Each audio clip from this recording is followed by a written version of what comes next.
ग्रंथराज श्रीमद् भागवतम 5वां स्कंद 14वां अध्याय भवाटवी का वर्णन। श्लोक संख्या 22, 21 और 22 गद्य में है, इसलिए मैं अकेले पढ़ूंगा। कदाचित भग्नमान दंष्ट्रः दुर्जन दंदशूकैः अलब्ध निद्राक्षणः व्यथित हृदयेन अनुक्षीयमाण विज्ञान अंधकूपे अंधवत पतित। अनुवाद श्रील प्रभुपाद द्वारा। कभी कभी भौतिक जगत रूपी वन में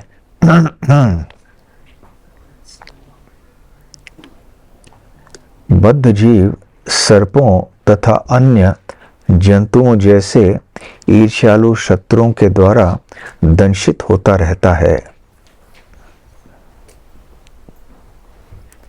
शत्रु के छलवश बद्ध जीव अपने प्रतिष्ठित पद से च्युत हो जाता है। चिंताकुल होने से उसे ठीक से नींद नहीं आती।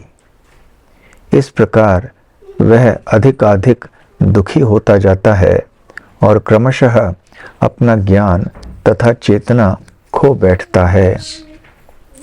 उसकी दशा उस अंध पुरुष के समान हो जाती है जो अज्ञान के अंधकूप में गिर गया हो।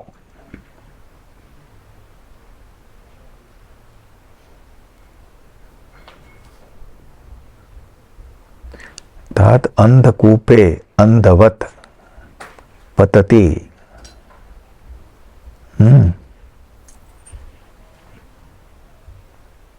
अंधकूपे मतलब एक अंध कुएं में, अंधवत मतलब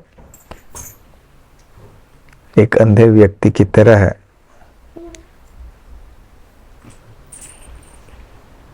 पतति गिर पड़ता है।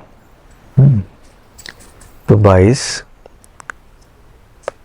कर ही स्मचित काम मधुलवान विचिन्वन यदा परदार परद्रव्याणि अवरुन्धानः राज्ञा स्वामिभिर्वा निहतः पतत्यपारे निरये। कर ही स्म, मैं केवल सीधा अनुवाद और तात्पर्य पढ़ता हूं। अनुवाद। कभी कभी बद्ध जीव विषय से प्राप्त होने वाले क्षणिक सुख की ओर आकर्षित होता है। फलस्वरूप वह अवैध यौन संपर्क में रत हो जाता है अथवा पराये धन को चुराता है। ऐसी अवस्था में वह राजा द्वारा बंदी बना लिया जाता है या फिर उस स्त्री का पति या उसका रक्षक उसे दंडित करता है। इस प्रकार किंचित सांसारिक तुष्टि हेतु वह नरक में जा पड़ता है और बलात्कार, अपहरण, चोरी तथा इसी प्रकार के कार्यों के लिए कारागार में डाल दिया जाता है। तात्पर्य। इस भौतिक जीवन में अवैध यौन संपर्क, द्यूत, क्रीड़ा, मादक द्रव्य सेवन तथा मांसाहार में लिप्त होने पर बद्ध जीव अत्यंत विषम परिस्थितियों में फंस जाता है। मांसाहार तथा मादक द्रव्य सेवन से इंद्रियां अधिक उत्तेजित होती रहती हैं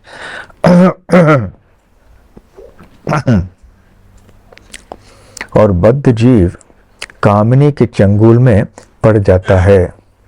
कामनी को धन चाहिए और धन प्राप्त करने के लिए मांगना,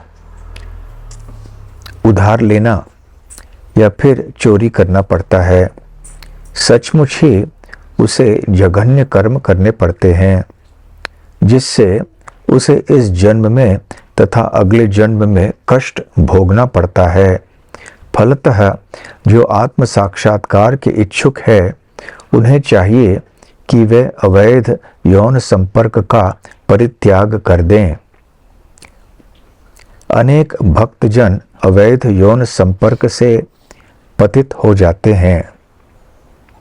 संभव है कि चोरी करने लगें और अत्यंत सम्मानित संन्यास आश्रम से भ्रष्ट हो जाएं।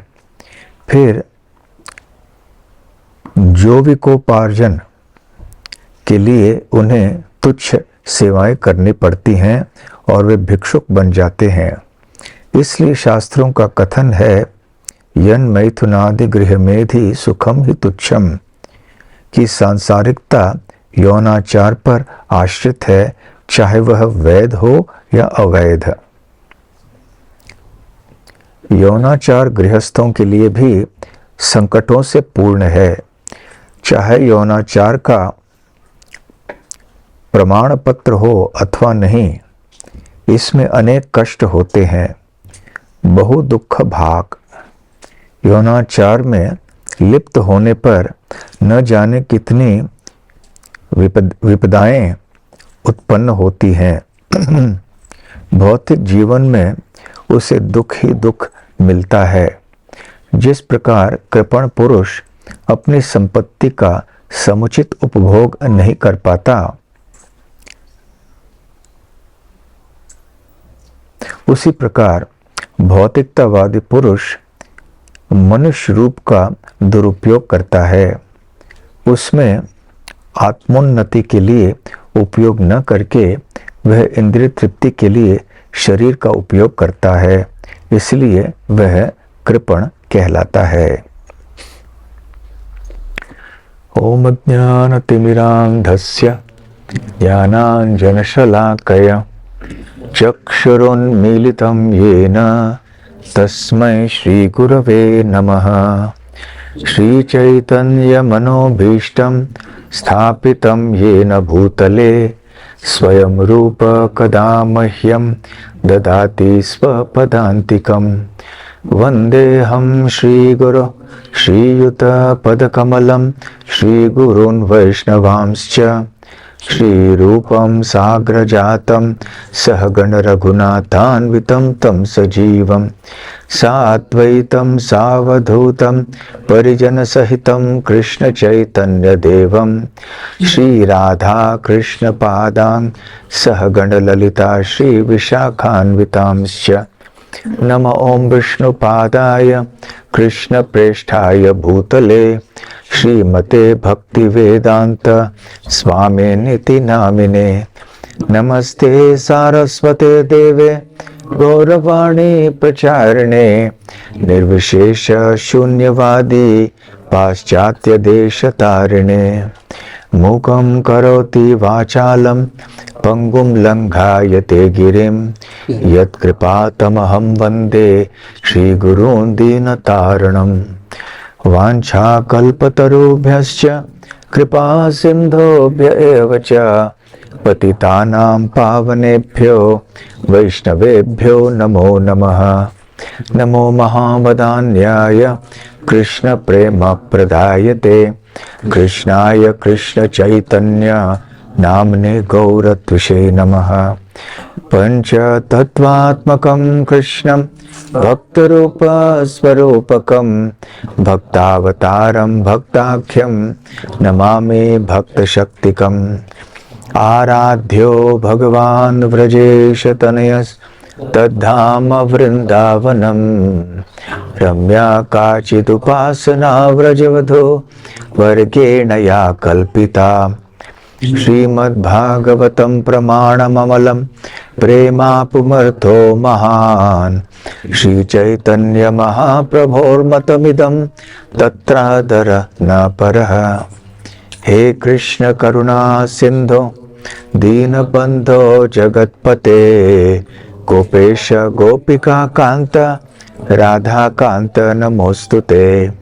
तप्त कांचन गौरांगी राधे वृंदावनेश्वरी वृषभानुसुते देवी प्रणमामि हरिप्रिये।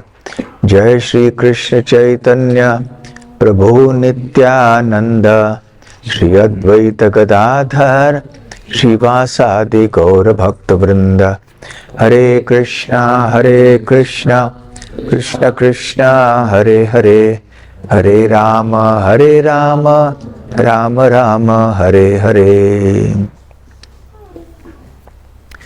हरे कृष्णा।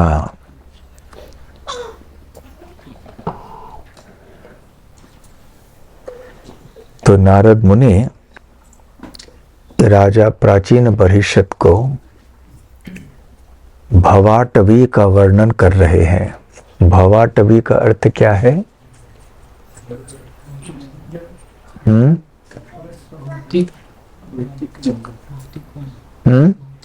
भौतिक वन। इस भौतिक सृष्टि की तुलना अनेक चीजों से की गई है। अनेक दृष्टांत या उपमाएं पाई जाती हैं, जैसे कि भौतिक सृष्टि की तुलना एक विशाल सागर से की जाती है। इसलिए इस भौतिक जगत को हम भव सागर कहते हैं या भव सिंधु कहते हैं। तो उसी प्रकार से इस सागर की तुलना एक रेगिस्तान से भी कभी कभी की जाती है, तो कभी कभी एक ऐसे जंगल या वन से जिसमें एक बार व्यक्ति घुस पड़े तो बाहर निकलना बहुत मुश्किल होता है। तो भवाटवी।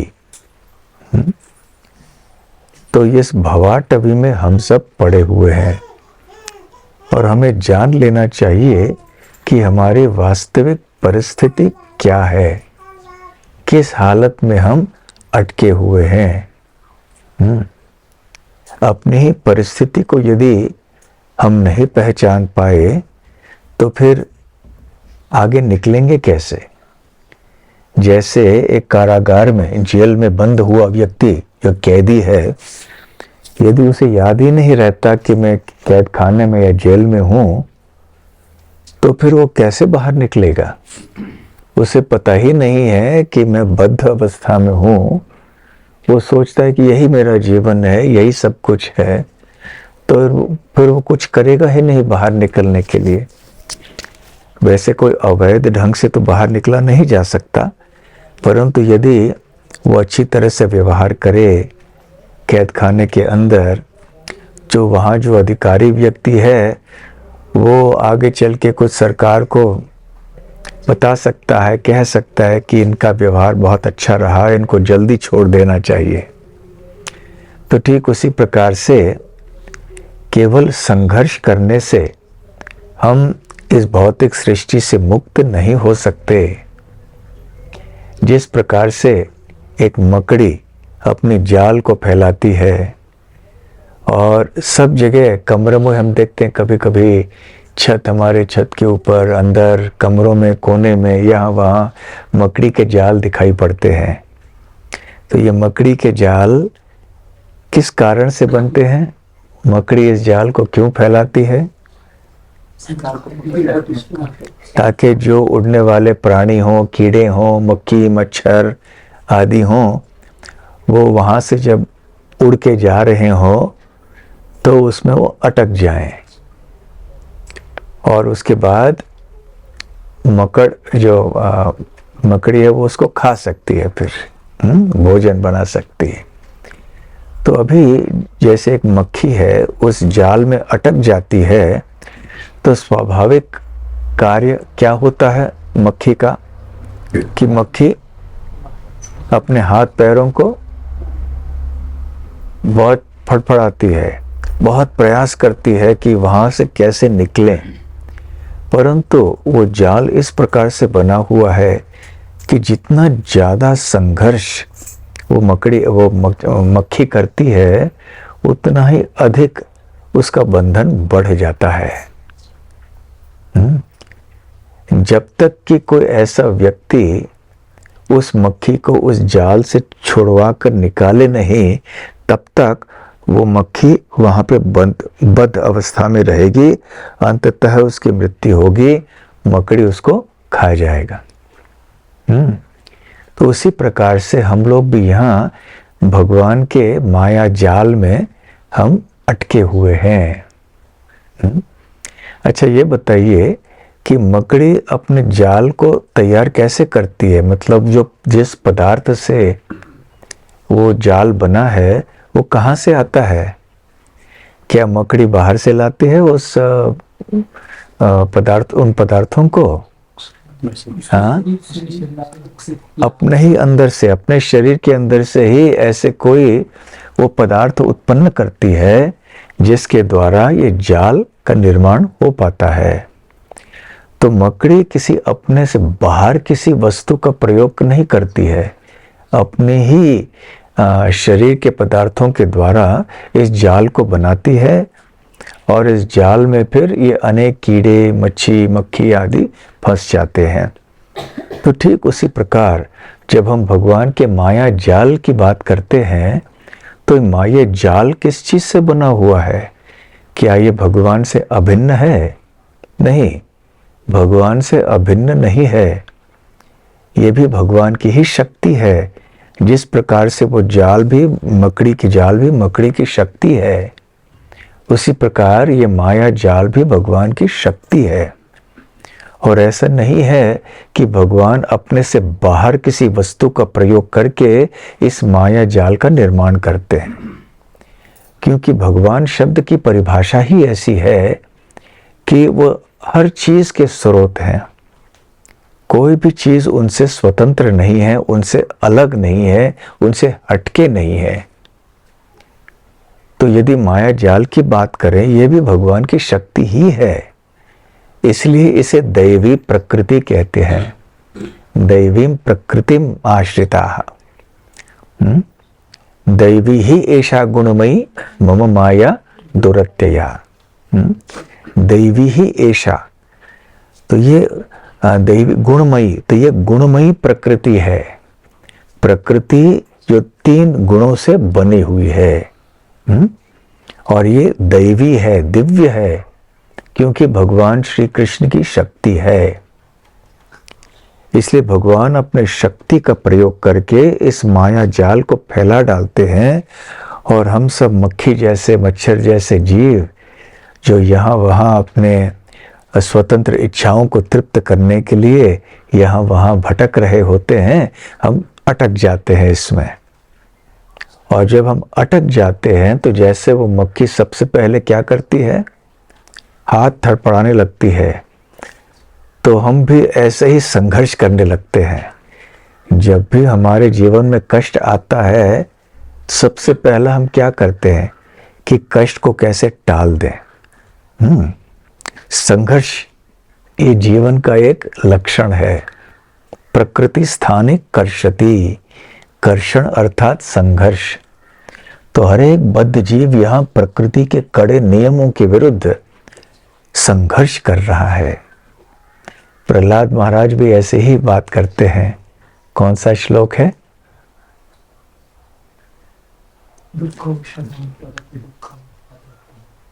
जिसमें वो बंधे हुए हैं, प्रकृति के कड़े नियमों से बंधे हुए हैं।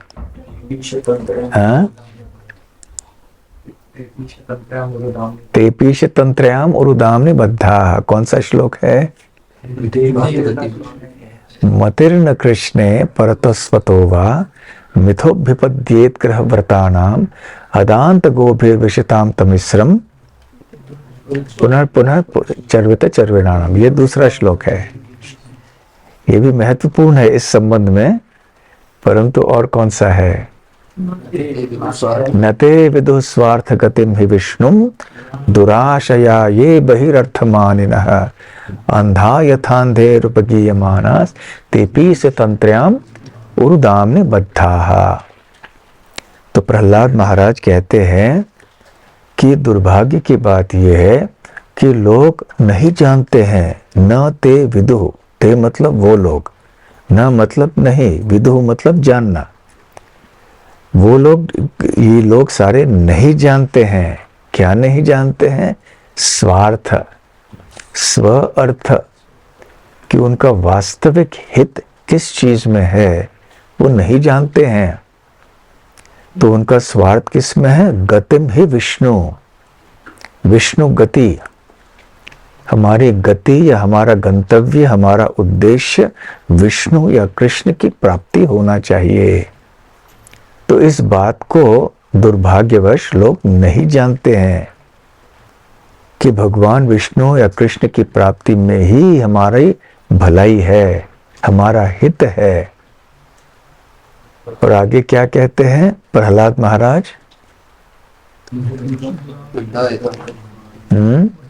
नते विदु स्वार्थ गतिम हि विष्णु दुराशया, दुराशया फिर बहि अर्थ मानिनः, दुराशामय उनका जीवन हो जाता है। दुराशा मतलब गलत आशा, जो आशा नहीं करनी चाहिए, जो बुरी है, जिसे आगे चल के कष्ट होगा। दुराशया, ये दुराशा क्या है? ये बुरी इच्छा क्या है? बहि अर्थ मानिनः, कि बाह्य वस्तुओं को बहुत मूल्यवान मान के उनका उपभोग करने का प्रयास करना, ये दुराशा है। दुराशा ये बहिरर्थ मानिनः अंधा यथांधेर उपगीयमानास।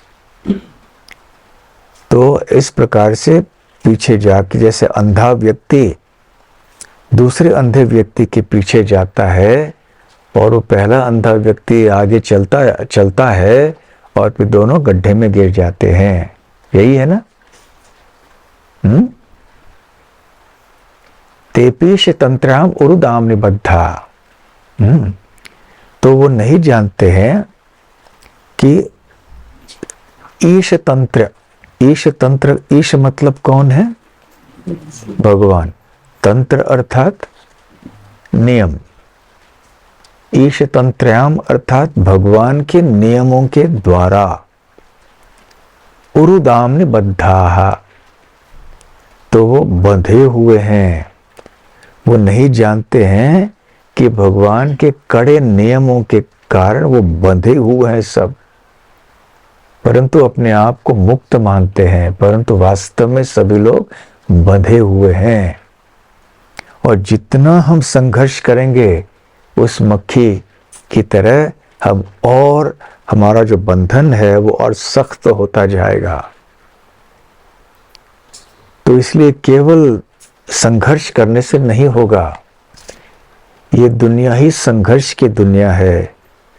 हर एक व्यक्ति को संघर्ष करना है, परंतु व्यक्ति को समझना चाहिए कि किस तरह से संघर्ष करें, किस उद्देश्य की प्राप्ति के लिए संघर्ष करें।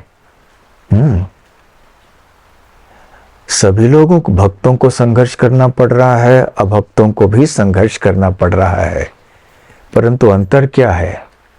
अंतर ये है कि भक्त लोग इस भौतिक जगत से बाहर निकलने के लिए संघर्ष करते हैं, और जो अभक्त हैं इस भौतिक जगत के भीतर ही रह के अपने परिस्थिति को सुधारने का प्रयास करने के लिए श्रम करते हैं।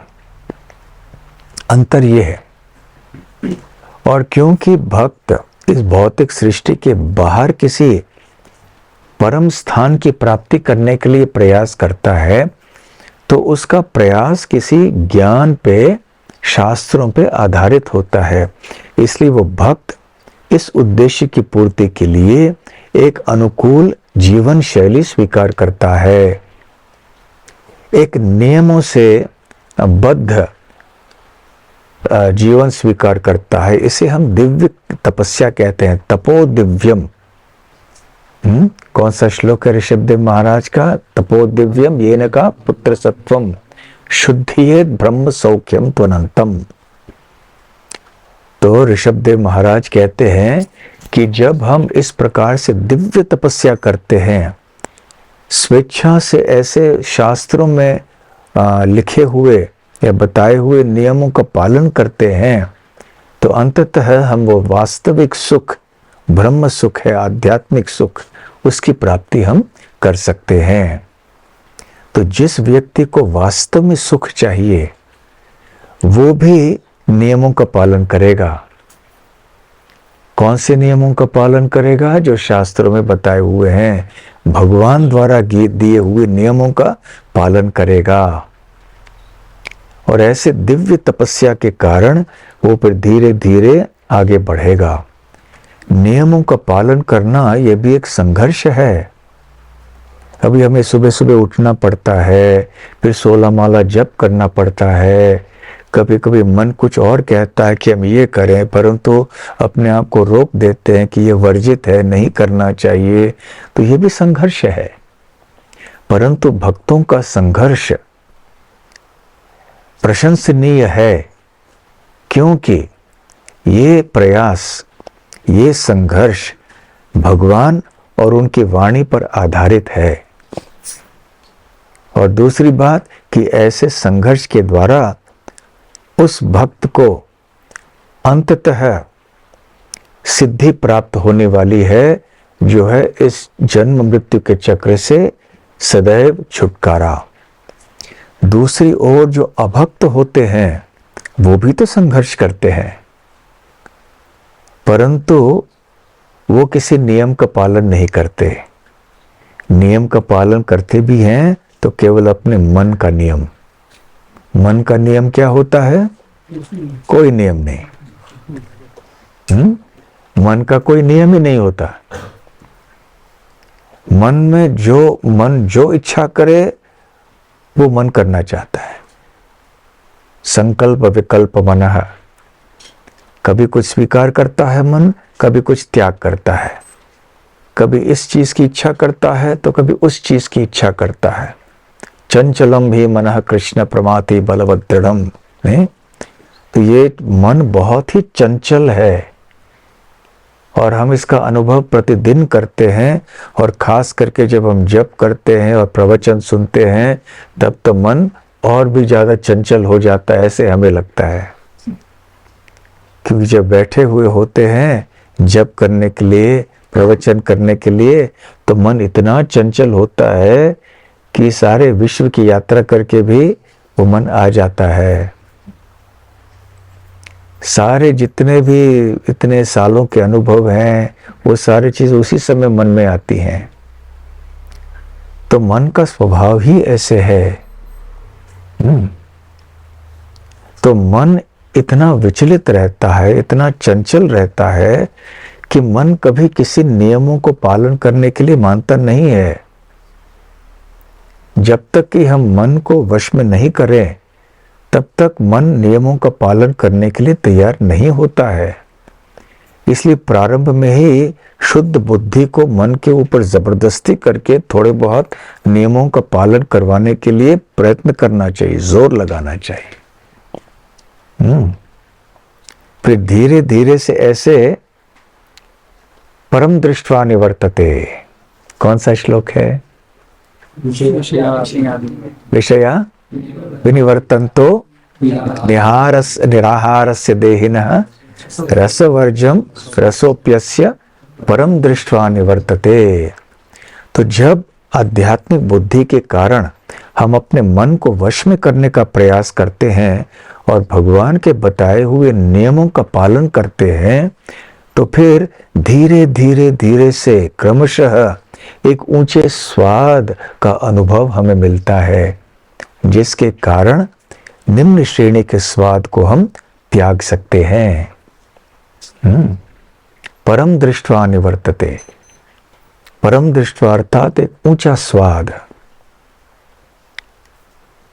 तो इसलिए भक्तों का संघर्ष है और अभक्तों का भी संघर्ष है, परंतु भक्तों का संघर्ष श्रेष्ठ है। हमें ये नहीं सोचना चाहिए कि अभी हम भक्त बन गए, अभी इसलिए आराम का जीवन है। हाथ के ऊपर हाथ लगा के बैठ जाएं, अभी हम भक्त बन गए, अभी आराम है। नहीं, भक्तों के लिए भी आराम हराम है। और हमें विराम देना है इस जन्म मृत्यु के चक्र को।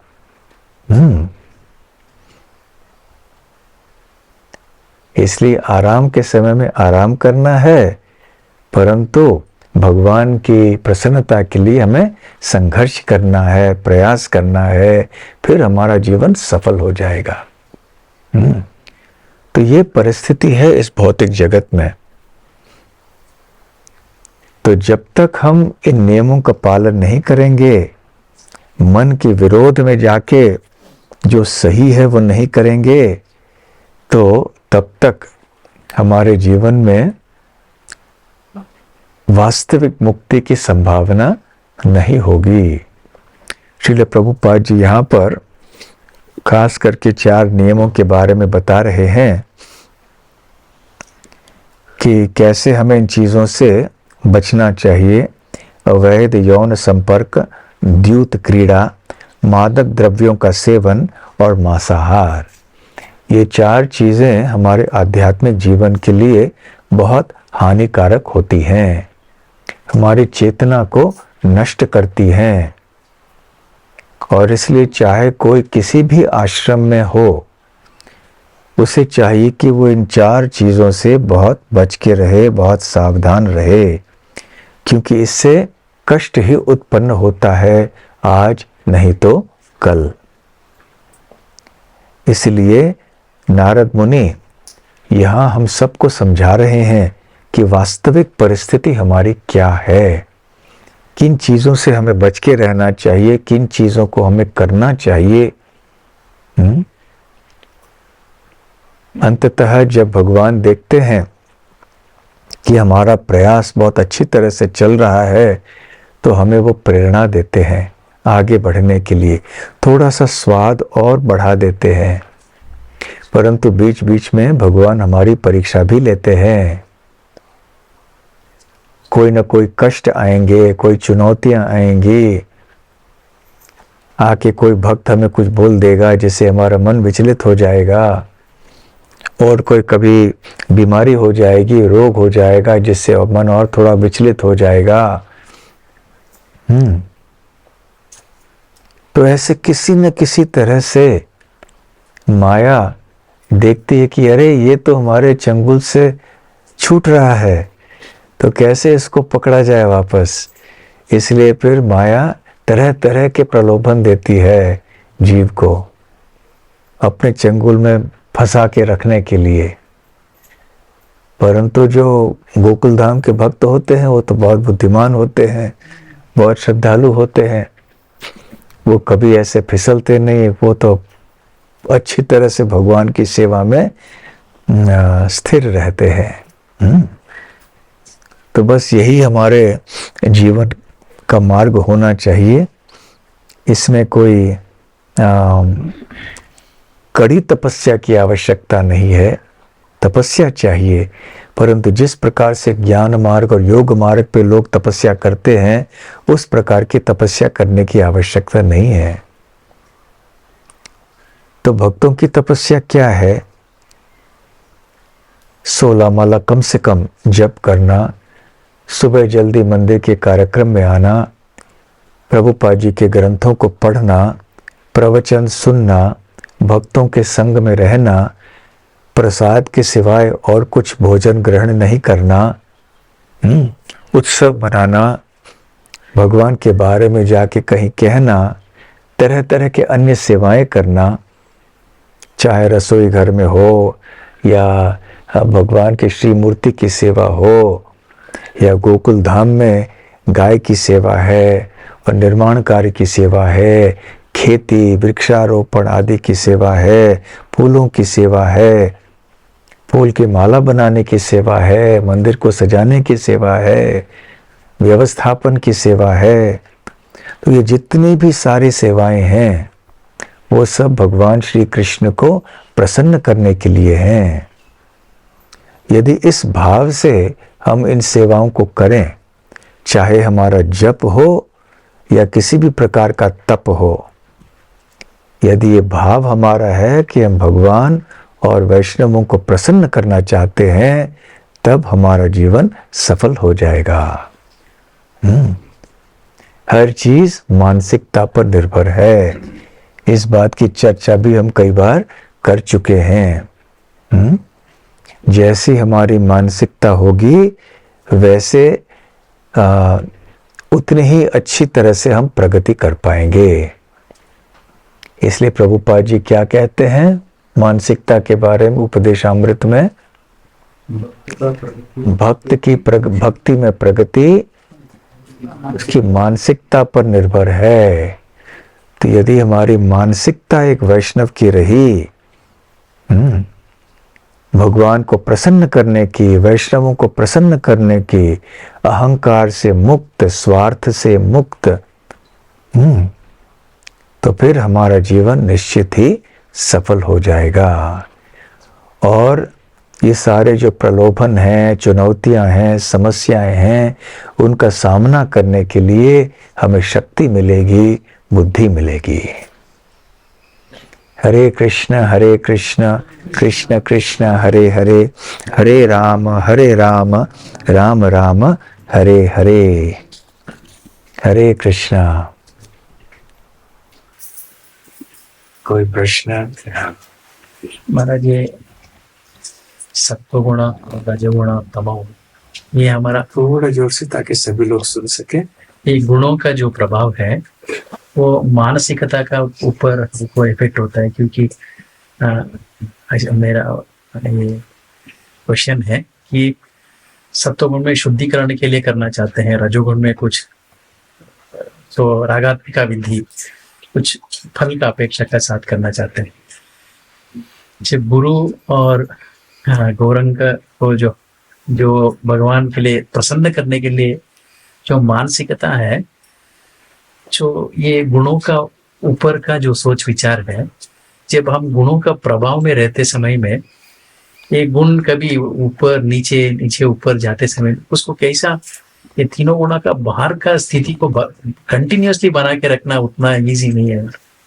और दूसरा मेरा ये प्रश्न है, वो मानसिकता वो रखे भी यदि गुणों के साथ कुछ व्यवहार करना चाहते हैं तो सडनली उसमें फल का अपेक्षा करके ही हमको करना पड़ेगा, नहीं तो वो एंडेवर में कुछ हमारा अट्रैक्टिव फ्यूचर ही उसका फल है। तो सतोगुण में हो, रजोगुण में हो, तमोगुण में, तो मगर जब भगवान का विदाउट रिजल्ट के बिना काम करना और खाली वो कैसा वो स्थिति को बना के रखना, ये अनर्थ का समय पे ये स्थिति में कैसा? वास्तव में जब हम मानसिकता की बात करते हैं तो मानसिकता कैसे उत्पन्न होती है, ये हमारे पूर्व जन्मों से हमें संबंध देखना पड़ेगा। जैसे हम 3 गुणों का संग करते हैं, वैसे वैसे उन गुणों का प्रभाव हमारे ऊपर होता है। तो जिस गुण का प्रभाव हमारे ऊपर है, उस गुण के अनुसार या उस गुण के से संबंधित जो भी लक्षण हैं और गुण हैं वो हमारे अंदर दिखाई पड़ेंगे। ठीक है? तो जब किसी व्यक्ति में सत्वगुण की प्रधानता है तो वो सत्वगुण के अधीन अधिक है। थोड़ा रजोगुण थोड़ा तमोगुण हो सकता है, लेकिन प्रधानता यदि सत्वगुण की है तो सत्वगुण से जितने भी संबंधित गुण हैं वो उसके अंदर प्रकट हो जाएंगे, क्योंकि वो सत्वगुण का प्रभाव उसके ऊपर है। तो वो व्यक्ति सात्विक कहलाएगा, क्योंकि उसकी मानसिकता सात्विक होगी। क्यों? क्योंकि वो सत्वगुण के प्रभाव में है। तो फिर सत्वगुण के प्रभाव में होने के कारण उसकी मानसिकता सात्विक होती है, उसके सात्विक गुण होने लगते हैं, फिर उन गुणों के अनुसार वो ऐसे कार्य करता है। किस तरह के गुण होने चाहिए? भगवत गीता में भगवान क्या कहते हैं? ब्राह्मण के गुण कैसे होने चाहिए? शमो दमो तपो इत्यादि, वो 9 गुण भगवान बोलते हैं। तो जो प्रमुखतः जो सत्वगुण के अधीन है उसको ब्राह्मण कहते हैं। केवल जनेऊ पहनने से और ब्राह्मण कुल में जन्म लेने से व्यक्ति ब्राह्मण नहीं बनता। वो गुण ऐसे होने चाहिए जैसे कि भगवान कृष्ण ने वर्णन किया है।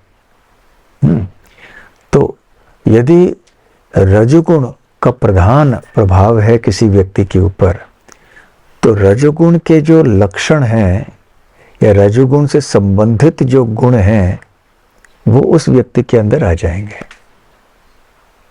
और उन गुणों के अनुसार फिर वो अपने कार्य करेगा। उसी प्रकार से तमोगुण, तो जैसे जैसे हम गुणों का संग करते हैं, सत्व रजस तमस, वैसे वैसे वही गुण हमारे अंदर आते हैं और हमारी मानसिकता बनती है। तो फिर हमारे मानसिकता के अनुसार हम कार्य करते हैं। इसलिए मूल बात है मानसिकता को बदलना।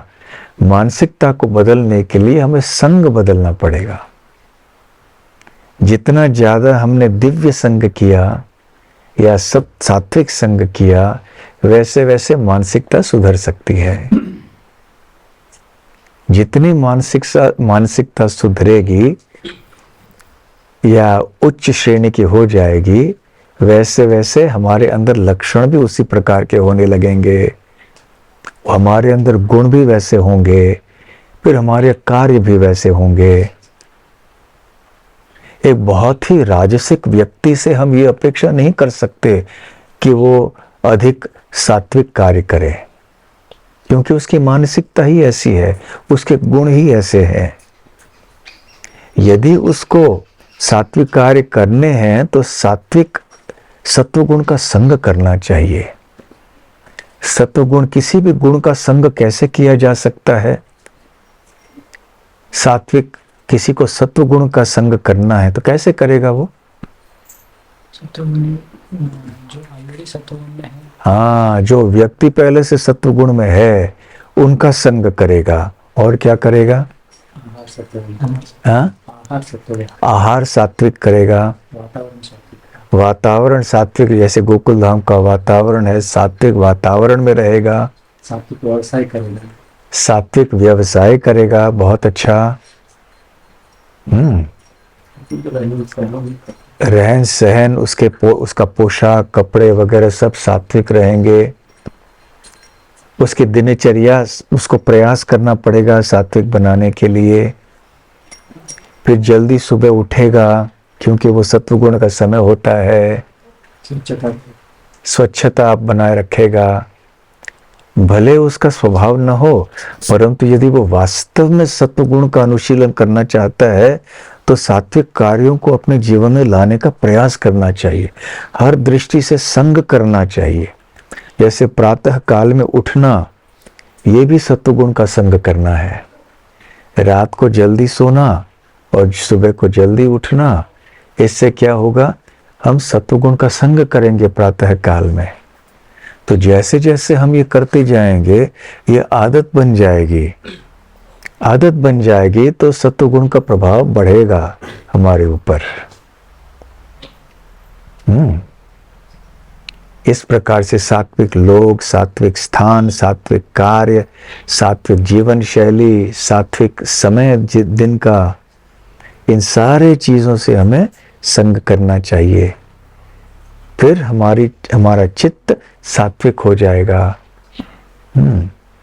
मानसिकता सात्विक हो जाएगी, फिर हम आगे सात्विक कार्य कर पाएंगे। उसी प्रकार से राजसिक या तामसिक। परंतु ये तीन गुण अकेले कभी नहीं रहते हैं, मिश्रित अवस्था में रहते हैं। सत्वगुण के साथ थोड़ा रजोगुण तो रहेगा, रजोगुण के साथ थोड़ा सत्व, थोड़ा तमस तो रहेगा। तामसिक व्यक्ति में भी थोड़ा कुछ रजस रहेगा। तो इसलिए कोई व्यक्ति बिल्कुल सात्विक, बिल्कुल राजसिक, बिल्कुल तामसिक नहीं है। हाँ, बिल्कुल तामसिक व्यक्ति ऐसे हो सकते हैं, दिखते हैं कभी कभी, फिर भी उनके अंदर भी कभी कभी कुछ सत्व दिखाई पड़ेगा। जैसे कोई शराबी व्यक्ति है, बहुत आदत बना ली उसने शराब पीने की, और शराब के बिना वो रह ही नहीं सकता है। परंतु हो सकता है कभी कभी बेचारा उसके मन में कोई करुणा आ जाए किसी के ऊपर, सत्वगुण थोड़ा आ जाता है उसके अंदर। पहले के जो संग किया है गुणों का, वो लक्षण कभी कभी प्रकट हो सकते हैं। तो इसलिए ये है मानसिकता का विज्ञान। इसलिए हमें भगवत गीता का ये जो ज्ञान है, सत्व रजस तमस, इन 3 गुणों की पहचान हमें अच्छी तरह से होनी चाहिए। और भक्ति इन तीनों से परे है, दिव्य है। फिर भी भक्ति में स्थिर रहने के लिए हमें सत्व की आवश्यकता है, और सत्व में रहने के लिए भी भक्ति की आवश्यकता है। और दूसरा प्रश्न था कि यदि हमारे कर्मों के फल से, कार्यों के फल से हम निरासक्त होना चाहते हैं, तो यदि हमने हमारे कार्यों में कोई उद्देश्य ही नहीं रखा सामने कि हम इस फल की प्राप्ति के लिए आगे कार्य करेंगे, तो फिर कार्य करने के लिए कोई हमें प्रेरणा ही नहीं मिलेगी। ये प्रश्न है ना। उत्तर ये है कि अवश्य हम जो भी कार्य करते हैं किसी उद्देश्य की प्राप्ति के लिए ही करते हैं। कभी भी हम कोई कार्य बिना उद्देश्य के नहीं करते हैं। जैसे हम भोजन लेने बैठते हैं, एक भौतिक आदमी भी भोजन लेने बैठता है, एक भगवान का भक्त भी भोजन लेने बैठता है, प्रसाद लेने बैठता है। क्या उद्देश्य होता है? भूख मिटना चाहिए, शरीर में पोषण होना चाहिए, यही है ना। तो हर एक कार्य में अवश्य उद्देश्य तो होता ही है, और उस उद्देश्य की पूर्ति के लिए हम किसी प्रकार से काम करते हैं, किसी प्रकार का काम करते हैं, कार्य करते हैं। तो प्रश्न ये उठता है कि यदि हमें फल से निरासक्त होना है तो उद्देश्य कैसे रखें? इसमें विरोधाभास नहीं है। भले हमने कोई उद्देश्य रखा हो और उस उद्देश्य के अनुसार हम योजना बना के कार्य कर रहे हो, जो कि उचित है करना, परंतु यदि उस फल की प्राप्ति हमें नहीं हो, हमारे कार्य करने के बाद भी, तब हमें उस फल से निरासक्त होना चाहिए। हमारे कार्यों के फलों से निरासक्त होने का अर्थ ये नहीं है कि हम कार्य ही नहीं करें, या हम लापरवाही करें, या आलसी बने, या हमको योजना नहीं बनाएं। हमें ये ध्यान से योजना बनानी चाहिए, उद्देश्यों का स्पष्टीकरण करना चाहिए, ये सब कुछ होना चाहिए। परंतु इतना सब करने के बाद यदि उद्देश्य पूर्ति नहीं हो पाई, फल प्राप्त नहीं कर पाए हम, फिर उदास होके हमें नहीं बैठना चाहिए। हमें देखना चाहिए कि पहली बात, क्या हमने कोई गलती की? क्या हम सही प्रकार से कर सकते थे? क्या सुधार कोई हो सकता था क्या? और दूसरी बात कि ये भगवान की इच्छा, ठीक है, हम इससे निरासक्त रहें। जैसे समझ लीजिए आप सब यहाँ पर खेती कर रहे हैं, अभी ये खेती का समय है, अभी बहुत प्रयास किया आप सब ने, तो और किसी कारणवश कहीं भी एक किसी फसल में या अधिक जगह भी आपको सफलता नहीं मिली, कोई नुकसान हो गया, तो आपको क्या करना चाहिए? आप जब खेती करने जाएंगे किसी उद्देश्य से जाते हैं कि नहीं? आप ये नहीं बोलेंगे ना, कर्मण्येवाधिकार से मां फलेषु कदाचन, फल की प्रतीक्षा नहीं करनी चाहिए, इसलिए हम कोई योजना नहीं बनाएंगे खेती के लिए कि हम चावल लगाएंगे, रागी लगाएंगे। नहीं, योजना तो बनाते हैं ना, उद्देश्य है हमें रागी मिलनी चाहिए, पेट भरना चाहिए, हाँ, चावल भी हमें उगाना चाहिए। तो पूरी बुद्धि लगाकर, श्रम करके, योजना बना के हम खेती करते हैं। फिर भी उसके बाद यदि कुछ असफलता हो गई, हमें सोचना चाहिए कि असफलता का कारण क्या है, क्या कारण हमारे नियंत्रण के बाहर है, जैसे अचानक बारिश आ गया या बारिश नहीं आई या कोई और नुकसान हो गया, प्रकृति की ओर से कोई नुकसान हो गया, या तो फिर क्या हमारे कार्यों में तो कोई कमी नहीं थी ना, हमने कोई गलत योजना तो नहीं की, जो जैसे सही कार्य करना चाहिए था उससे हटकर हमने कुछ किया, ये हमें सोचना चाहिए। तो हमारी जो निरासक्ति है वो फल से है, कार्य से नहीं है। कार्य करने के लिए हमें पूरी तरह से उत्साह से करना चाहिए, बुद्धि लगा के, योजना बना के, उद्देश्य का स्पष्टीकरण करके करना चाहिए। उसके बाद असफलता हो गई तो विश्लेषण करना चाहिए कि असफलता क्यों हो गई, और यदि वो असफलता हमारे लापरवाही के कारण, हमारी गलती से हुई, तो उसको अगली बार हम सुधारेंगे। यदि हमारे बस की बाहर की बात थी, जैसे कोई भूकंप हो गया या कुछ और समस्या हो गई, तो हम समझ लेते हैं हरी इच्छा, उसको हम फिर स्वीकार कर लेते हैं, बहुत ज़्यादा निराश भी नहीं होते हैं।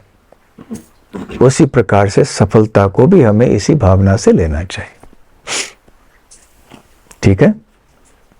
हाँ, अभी जैसे अपने संघ के बारे में कहा, तीनों गुणों का हम लोग किस प्रकार से संघ करते हैं।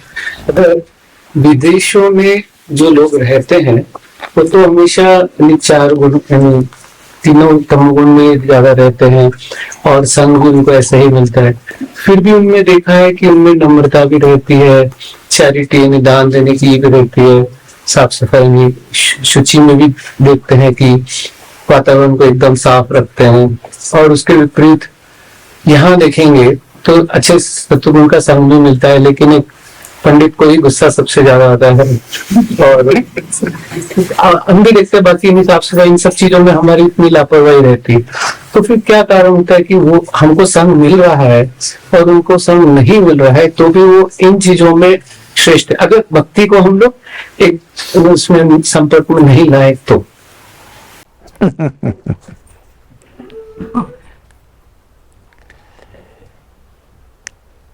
जैसे मैंने कहा, ये सारे गुण मिश्रित अवस्था में रहते हैं, तो उन लोगों में भी थोड़ा सत्वगुण तो है।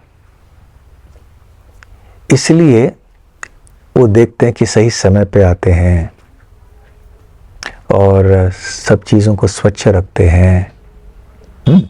सब लोग नहीं, अनेक लोग, और कभी कभी विनम्र भी होते हैं।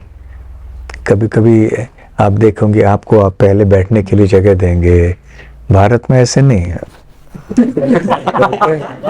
हम आगे बढ़ेंगे, बूढ़ा हो, बच्चा हो, महिला हो, कोई नहीं धक्का मुक्की करे, हमें पहले बैठने के लिए जगह चाहिए ना।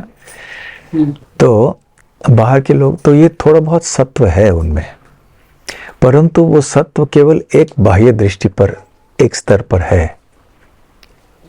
वैसे बाकी सात्विक कार्य नहीं करते वो लोग।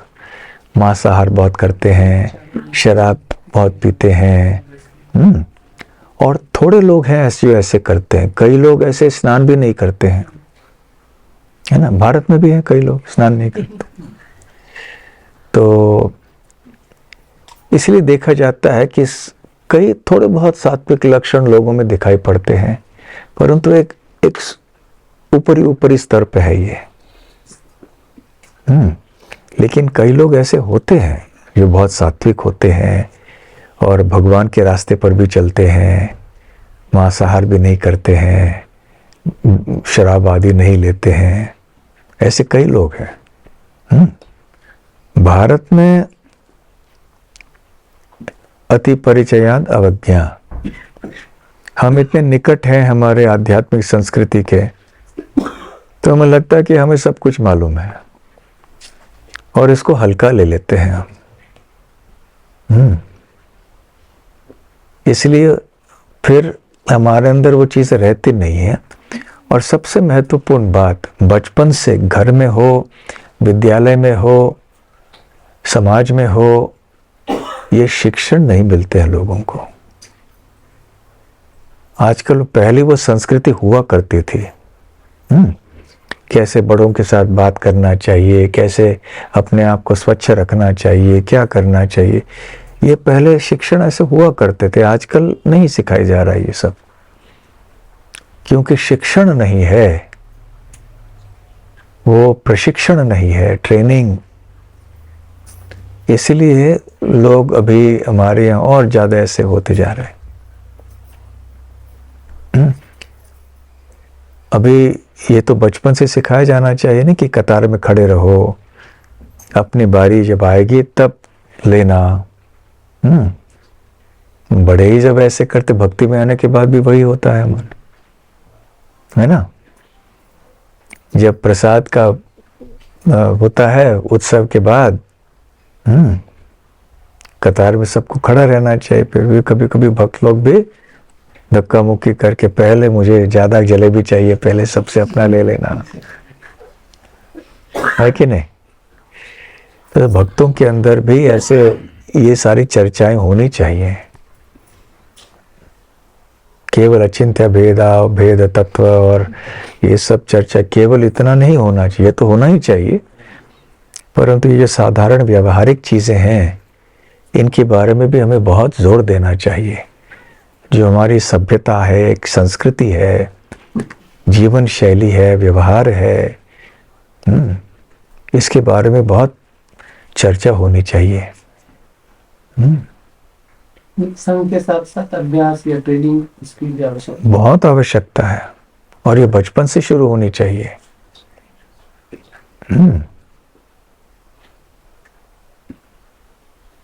छोटी छोटी चीजें हैं परंतु बहुत महत्वपूर्ण है ये सब। ये एक प्रशिक्षित और अप्रशिक्षित भक्त में अंतर दिखलाता है।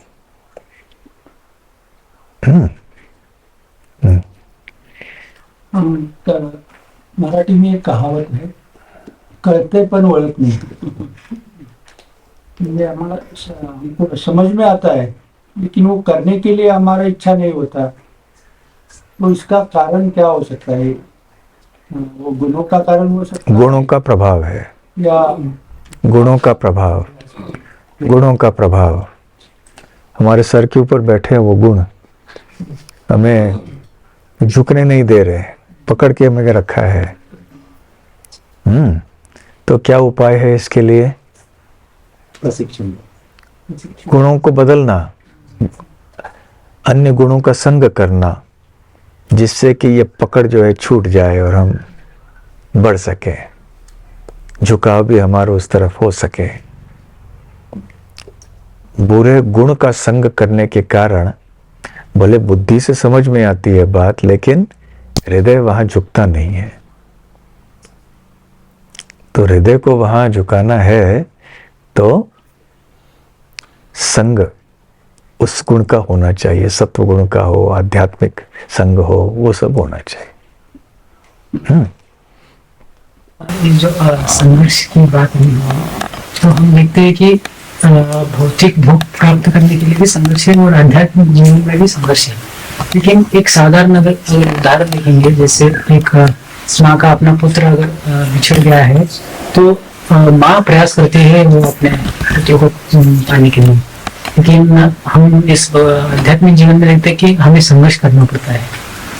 तो फिर वो संघर्ष का कारण नहीं है, क्योंकि हम तो भगवान के संघर्ष का कारण ये है कि ये हमारी भलाई के लिए है। भौतिक जगत में यदि भगवान ने संघर्ष की व्यवस्था नहीं बनाई होती, यदि सब कुछ यहाँ आराम से उपलब्ध हो जाता, बैठे बैठे सब सुखी जीवन होता, तो कौन भगवान के पास जाता? हम लोग सब ऐसे ही नास्तिकता में रह जाते और भगवान से हटके, भगवान से विमुख होके हम ऐसे ही जीवन, भोग का जीवन बिताते रहते। परंतु ये जीवन का उद्देश्य तो है नहीं, ये हमारा आध्यात्मिक स्वरूप तो है नहीं। हमारा स्वरूप क्या है कि हम आत्मा हैं, आत्मा भगवान का दास है। आत्मा का भगवान कृष्ण के साथ एक प्रेम का संबंध है और उस आधार पे, उस बुनियाद पे हमें कार्य करने चाहिए। तो भौतिक जगत में संघर्ष इसलिए है ताकि हम समझें कि ये स्थान हमारा वास्तविक घर या निवास स्थान नहीं है, ये स्वाभाविक वातावरण हमारा नहीं है, हम यहाँ के नहीं हैं, हमारा घर कहीं और है।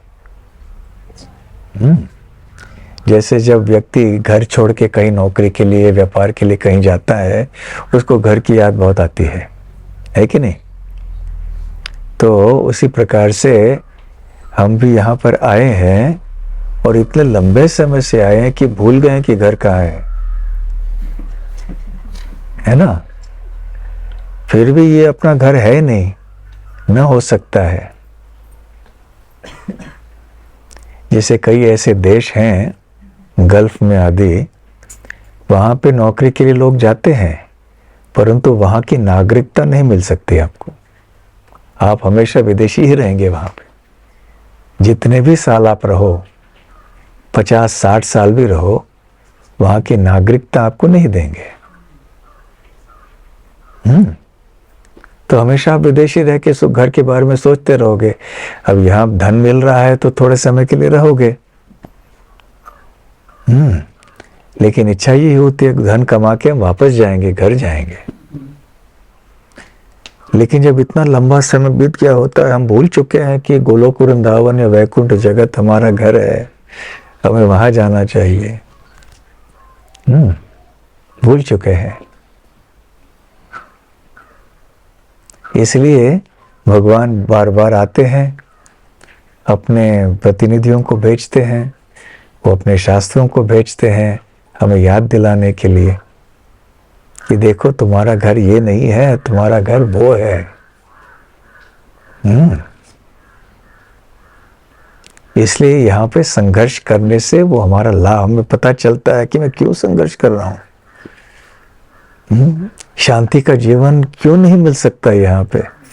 क्योंकि इस सृष्टि की रचना ही ऐसे हुई है कि शांति नहीं मिलने वाली आपको। एक क्षण से अधिक शांति नहीं मिलेगी।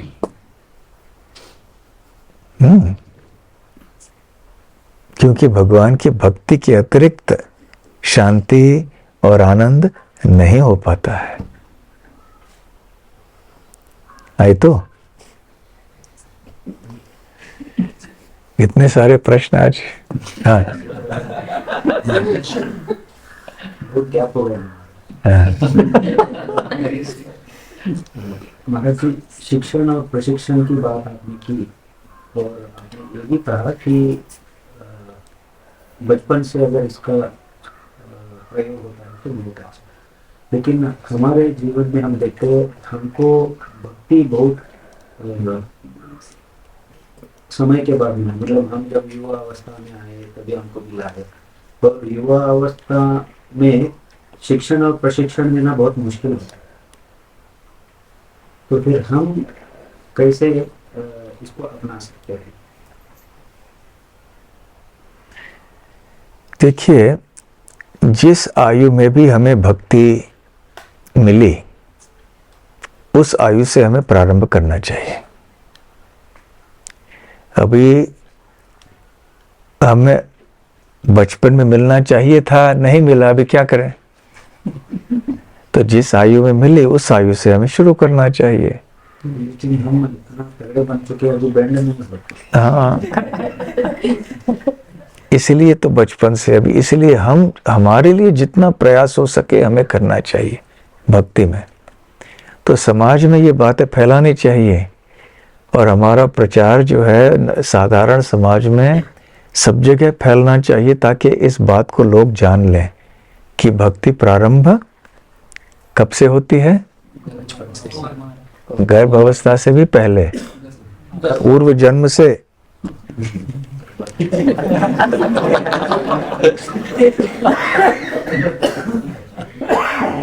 हाँ, पूर्व जन्म में अगली भक्ति अच्छी थोड़ी बहुत भक्ति की तो भक्तों के घर में जन्म मिलेगा।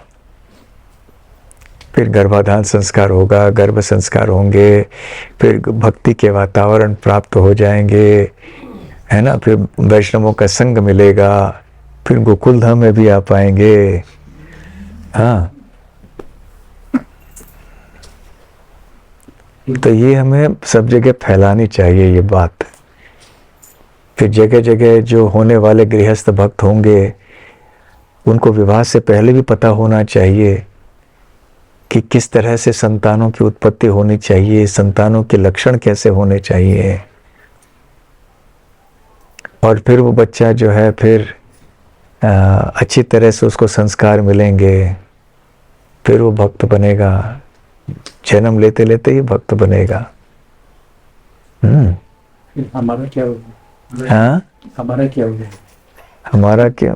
अच्छा, ये शुद्ध भक्त बन सकते हैं।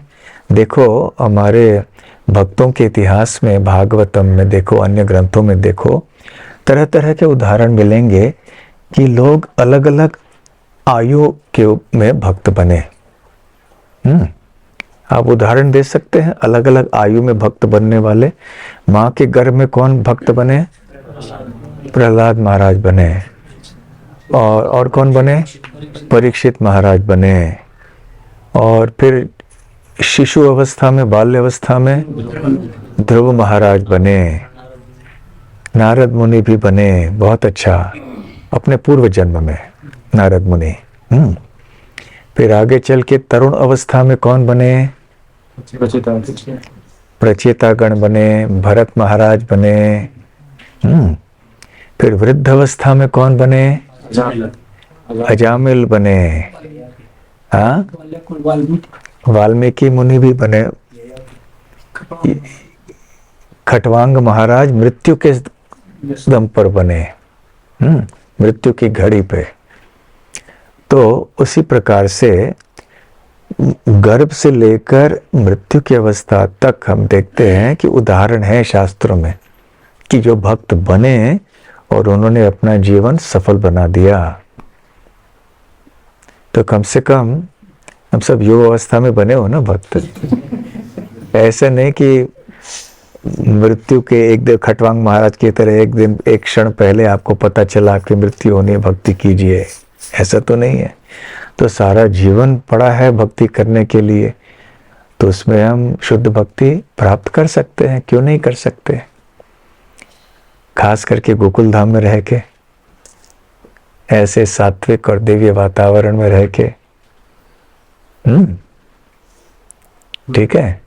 बात रही भक्ति से संबंधित, और कुछ चीज जो हम कहते हैं कॉमन सेंस, या मतलब एक समाज में रहते हैं तो कुछ समाज का रीति रिवाजों के बारे में भी हमें शिक्षण प्रशिक्षण हर जगह मिलता है, क्योंकि कोई अलग अलग जगह से आए हैं, यहाँ पे एकत्रित हो रहे हैं।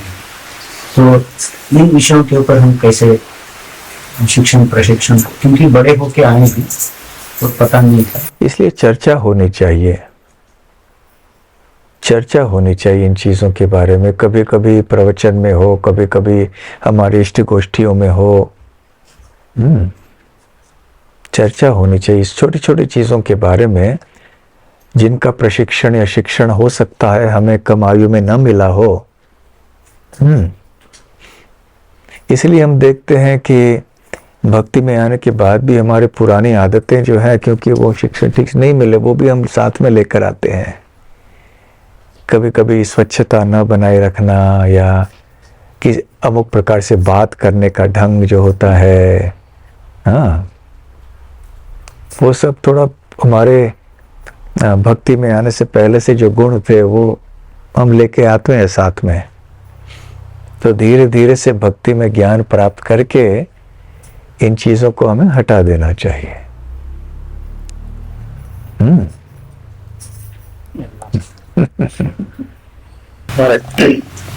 जब आपने बोला सात्विक सात्विक सात्विक मनस्थिति को बना के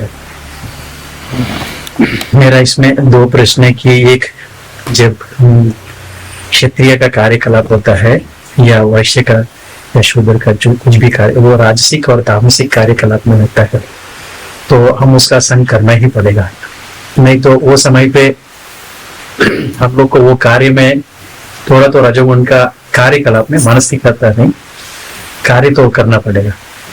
दूसरा, इतना रजो और तमोगुण का प्रभाव के कारण कभी कभी मन में लगता है कि अभी ये सभी छोड़ के शुद्ध भक्त हो जाएंगे तो नाम का आश्रय ले लेंगे, भागवतम का आश्रय ले लेंगे, मतलब संपूर्ण तरह से प्योर डिवोटी हो जाएंगे। नहीं तो नीचे, क्योंकि सत्वगुण में आना मतलब वो उसके लिए बहुत तपस्या वगैरह होता है। सो ये बीच का, ये सब कुछ छोड़ देते, खाली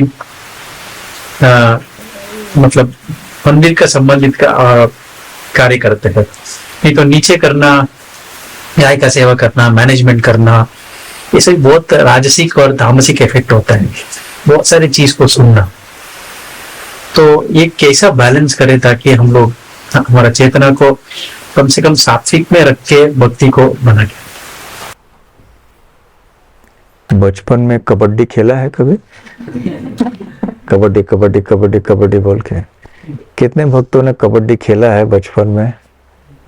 खेला है हा? जानते हैं ना आप सब, नहीं भी खेला होगा तो आप जानते हैं ना कबड्डी कैसे खेली जाती, क्या होता है ना? हाँ, नहीं तो हम एक दल में होते हैं और हमें दूसरे दल में जाना है, कबड्डी कबड्डी कबड्डी बोल के सांस पकड़ के जाना है, ठीक है? छू के आना है, और इतना छूए कि वो हमको पकड़ के रख लें तो नहीं चलेगा, है ना? तो हम भी प्रचार के लिए जाते हैं, हमारे दल से बाहर निकलते हैं प्रचार के लिए, यहाँ जाते हैं वहाँ जाते हैं, छू के आना है।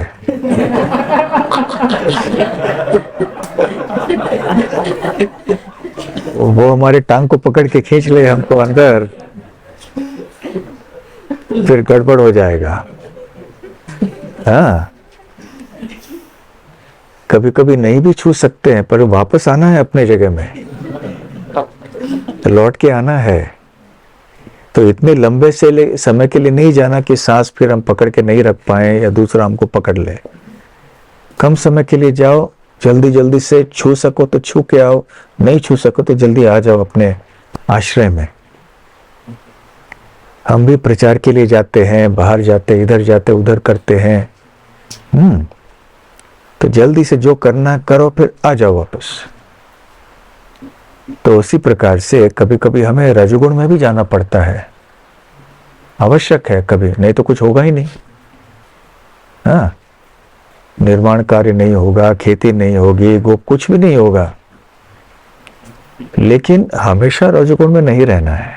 वो कबड्डी कबड्डी कबड्डी बोल के उससे फिर वापस आओ, फिर अपना अध्ययन करो, जप करो, कीर्तन करो,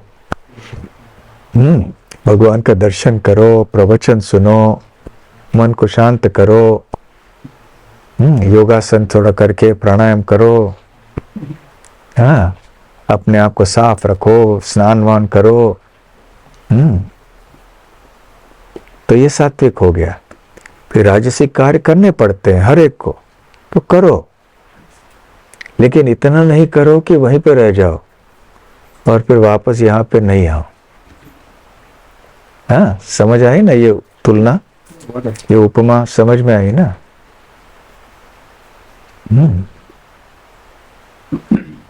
तो ऐसे हमें रहना चाहिए।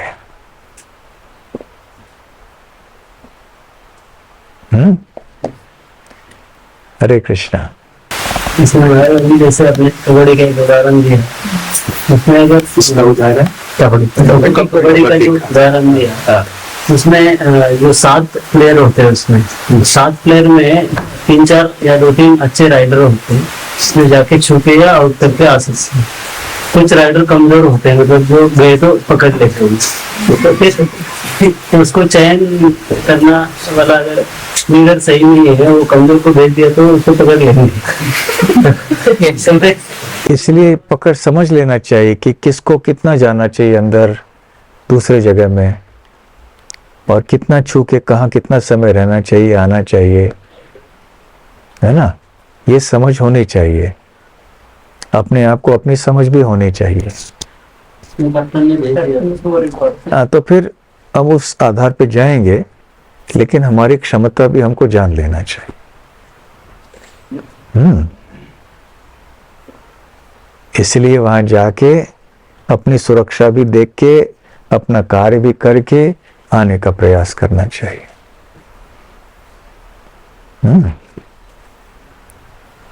तो चलो, आज हमने अच्छी कबड्डी की खेल भी खेल लिया। हाँ, कभी कभी हुतु तो भी बोलते हैं ना, हुतु तो ऐसा कुछ बोलते हैं ना, या कबड्डी बोलते हैं, कबड्डी हुतु तो भी बोलते हैं।